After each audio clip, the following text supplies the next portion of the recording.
Okay, that was a little improvisation based on, as I said, the D melodic minor scale very loosely. Now, when you're dealing with raga, you also have to deal with the tala, which is T-A-L-A, which is essentially the rhythm of the raga.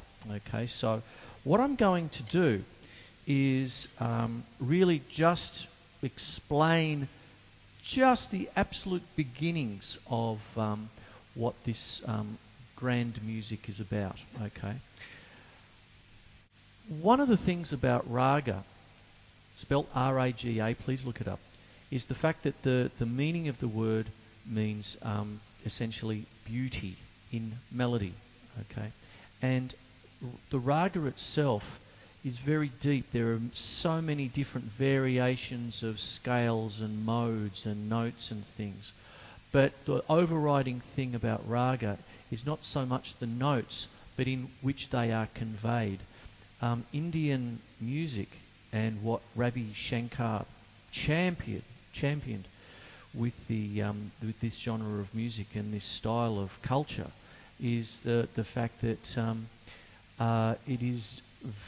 it relies so much on improvisation and spirit and to convey that beauty, but that improvisation and spirit is within rules.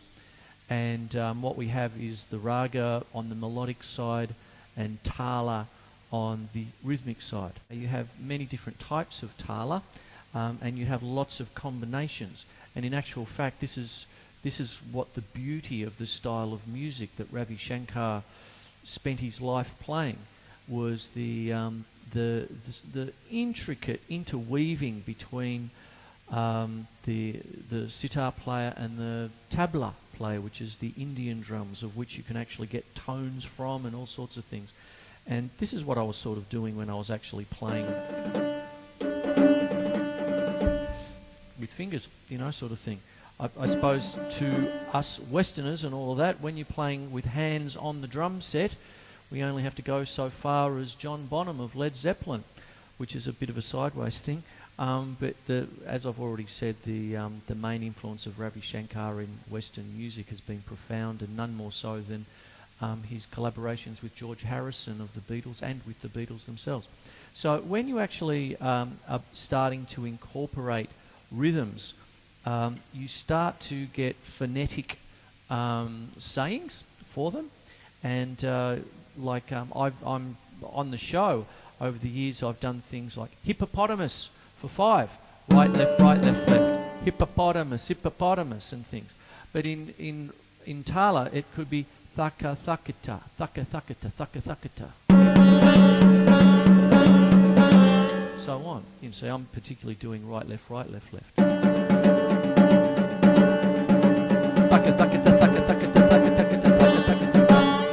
And I've called it hippopotamus. 7s, I could call Gina Lola Brigida. But in tala, thakita thakidimi, thakita thakadimi, thakita thakadimi, thakita, and so on. It goes like that. Gina Lola Brigida. Mnemonics is the typical educational name for that. If you can say it, you can play it. So that's what happens there. And that's one of the things that I was tending to do with that solo that I was playing there for you.